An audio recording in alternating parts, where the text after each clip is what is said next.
While COVID-19 continues to affect the live music industry, we're still getting some great album releases, including the new one from Justine Skye. She just dropped Bear With Me, the album. In fact, we got a video for one of the tracks, Million Days, which just came out. It was shot during quarantine, and there's a very interesting story behind it. We're now joined by the creative directors E&E, and guiding us through the conversation, our own Misha Vladimirsky of Filterless. Thank you all for joining us. Thanks, Pete. Hey guys, hopefully you guys are surviving the quarantines. You're in LA right now or in New York? LA. LA, awesome. Well, you know, this new Justine Skye project that you're working on, the video dropped on Friday for 1 million days, and the whole thing is shot during quarantine and creatively conceived during quarantine. So would love to talk about how did the concept come about? How did you choose the director? And what inspired the visuals? They're definitely like a waking dream. So I would love to know where that all came from. I'll let you take over. Well, yeah, quarantine has actually been really great for us just creatively because we have so much more time to just be researching and talking to Justine and conceptualizing stuff. So we had already prepped to release this music at this time. So we were like, okay, we've got to put out a visual, and the song is really like vulnerable and candid. So it was kind of easy for us to conceptualize something that was just very personal and not a big production and not having other elements, because this is a record that she got really vulnerable on and she wrote. So we were like, okay, let's make this a very singular visual that feels like, what happens when you go through a breakup. Right. That's the concept of the song. Like every second feels like 1 million days. Time moves slow, which during quarantine time has been moving really slow for all of us. So it was really easy to be like, okay, cool. Let's make it feel like you're waking up and you're doing, it doesn't matter where you are, where you're walking, what you're doing, what you're drinking, you feel the exact same way. And you can be in all these different locations and nothing has changed emotionally. And it kind of has a dreamy effect to it too. Right. So yeah. How long did the start to finish process of concept all the way to shooting and maybe even editing, like what was that process? What was it like and how long did it take? So unbelievable because we wrote the treatment and sent it over in a day. Obviously less than a day. I mean, Elena and I, the treatment came so easy. Came really easy. I think realistically, we were like editing back and forth like 2 days. Yeah. So we sent it over. Justine loved it. Grizz loved it. We applied locations and storyline. Mm-hmm. We were like, we're going to be in LA in 2 weeks. So we had it, like we sent it. We're like, we'll be there in 2 weeks. So he basically sorted out on his end, like what camera he was going to shoot on.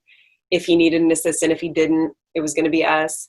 And then we scouted locations, and thankfully we have an incredible dear friend named Jamie Fox that has an incredible amount of land and property out here. And not that big, about 40 acres. Yeah. So we were like, you know what? The easiest thing to do would be to shoot on a location that we don't have to deal with any people. Right. There's a bathroom in case we need it. We could drive our cars up. We don't need permits and licensing. Very quarantine friendly. Yeah, for sure. And then we shot it in 1 day. We got out here. We were like, let's start at sunrise. And it was like a 16, 17 hour day. Sunrise to sunset. More so because we had downtime in between shooting, mm-hmm. but more so because we wanted the change of lighting from morning light to afternoon light to evening light to dark. So it could have actually been shot sooner, but we were just specific about lighting. And then drove up to Jamie's, shot the first half of the video at Jamie's, and the second half of video all throughout Malibu, like in a parking lot on the side of the road, on the beach. Because Malibu was special to her at one time. Yeah. And that's, she mentions the song, like the lyrics in the song are like, falling in love with you out in Malibu. And it was mm-hmm. like, so it was important to us that we stayed and we went exactly to where she was during that time period. Yeah. And so altogether, it was basically like start to finish a week or less.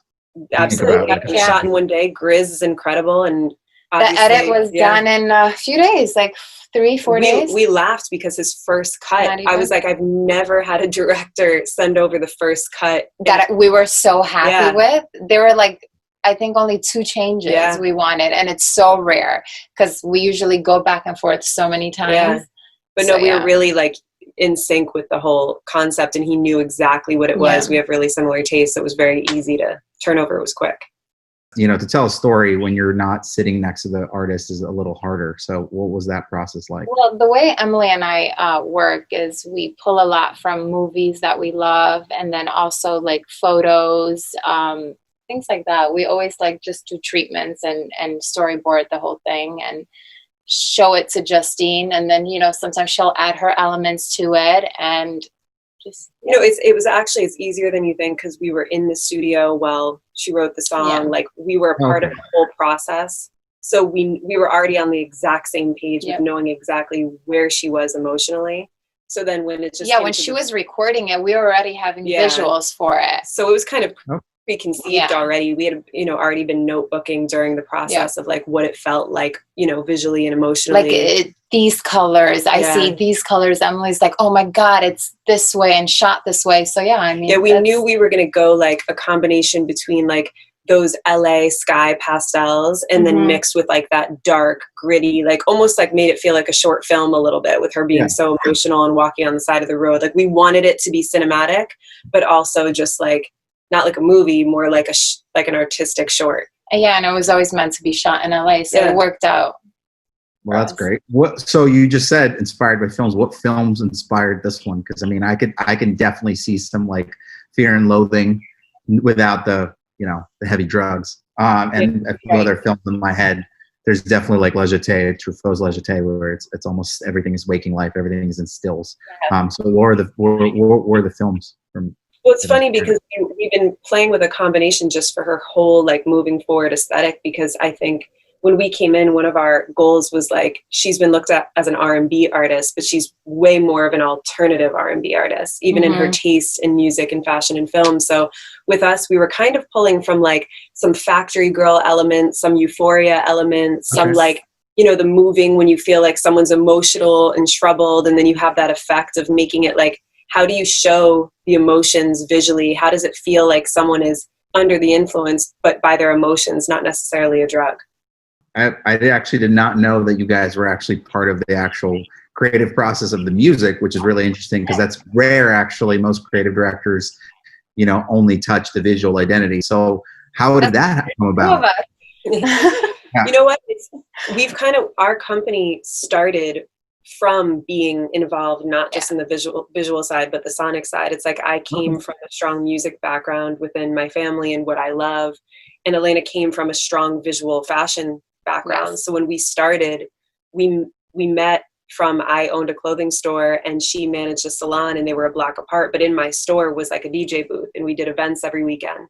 And then we started working together. She became a buyer for the store, and it was always about like, let's create fashion for the ears and music for the eyes, and let's make it this like unified concept. So it was always both. It was always both sides. I mean, from doing photo shoots, I was a makeup artist and stylist for so many years, and when we became friends and business partners, I would take her on photo shoots, and she would like show me concerts and things like that. So we kind of blended those two together. Yeah. Well, how long did this project take? Like from start to finish, from, you know, starting to write to you guys actually doing the visual direction? What was the process like, or how long did it take? For a million days. When did we get? Well, we started sessions in January. Yep.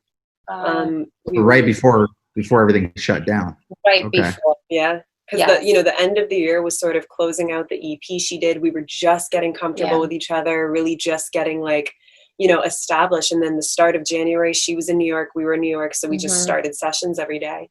And all those, the 3 new songs on the album were all recorded between January and February. Right before. Right before this started. Yeah.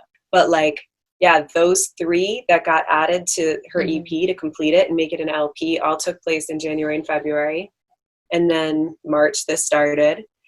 And a lot changed for us because we were supposed to go on tour in April, and that got canceled. But other amazing, incredible opportunities opened. And like, I don't know if you've seen the sessions she's been doing with Timbaland, but like that. That was my question. Yeah.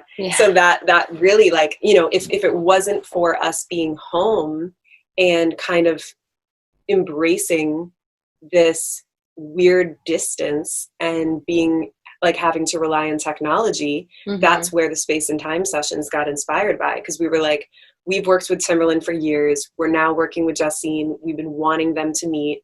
COVID hit, they can't meet. And we were thinking about how we were going to go about something, and she did a cover video, and then he saw it and he was like, we should do that. And then once the four of us, Tim, Justine, and Elena and I, put our heads together on like, you know what, we should do these every week, and we should turn them into like the first IGEP. Like, it's so rare that an artist would share unfinished art in real time, week by week.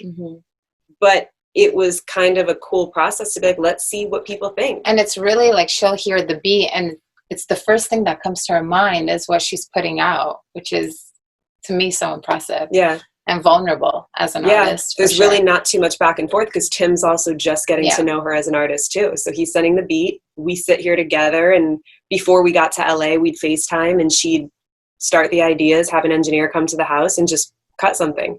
Actually, in the beginning, she wasn't cutting anything. She was just doing them directly into the iPhone mic. Yeah. Wow. And How's then we were that? going to step it up after like the third, fourth one. I was like, okay. It's kind of like the Versus accidents where they have to fix that stuff because it's so many people want to see this. Yeah, exactly. How is that, how do you manage, and this is like more of like an interesting question to me, I guess, how do you manage that process as like creative directors, but also friends of somebody like Timbaland, who's obviously like has all this like knowledge and everything else, and then Justine, who obviously has her own thing, but like, and not let his power overshadow what she is, because she's obviously a brilliant young artist. In those moments where it is just technology, you're not in person most of the time, and it's just this random thing. Like, how do you guys manage that process? Tim is a unique artist that I feel like he's at a place right now where, rather than teaching her and showing her, he's actually very interested in her perspective and her approach and what she does. And vice versa. She was naturally a huge fan of Tim. That was the first person she mentioned to us when we first started working together. She's like, I'd love to work with Timbaland. So each week, and they've developed a really strong personal friendship too. Like, outside of the sessions, they're now FaceTiming, talking about like the protests and the quarantine and, so many really deep conversations for two people who have never been in the same room. And it's amazing because we're a part of it, because obviously it's like, now we're here with her. So every time they talk, it's just this very open, honest, vulnerable relationship between the two. Well, I think Tim is super open to, like, he's so interested in her generation. And what's interesting is, and helpful, is that she's so interested in his generation. Yeah. So I think combining the two, they're super there's magic. Yeah. So they're learning from each other versus like, I'm old school when I'm young or whatever. Right. That's awesome. 1,000%. So what's next? Like, what's the, like, with Justine, with you guys, like, what are the next projects that are like coming, or what are you looking forward to? So the next project is the Space and Time. We have to finish those. I think we are going to go to Miami and finally, Justine to meet Tim for the first time, and we're going to document the whole thing. And I think we're going to be out there for 2 weeks, right? Yeah. To finish that project. So right now our goal is to make every single real day of life count as a piece of art for her. Mm-hmm. So we're doing these Space and Time sessions, we're shooting cover videos, we're documenting the recording process. And then when we fly to Miami to finally have her and Tim meet in person, we want to document every second of it. So we want it to be not just the musical project, but also a visual project. Yeah.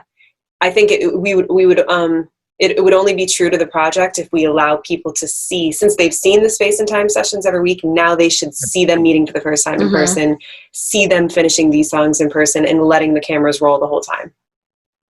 Are you guys going to film yourselves? I think we're going to bring in a crew. We're going to bring, not a crew. Don't scare everybody. No, like it's literally, you sound crazy. No, meaning like two people. I think that our goal is to have Tim have his videographer. Yeah, and we're going to have our videographer, so that you can get, so that then when Tim goes outside, maybe for a walk or to do something, that you can get that personal perspective from him, and then we'll have the personal perspective from our videographer. And then, of course, we naturally are always filming. We're always filming and anyways, we'll get the candid, juicy stuff because we get them to act up.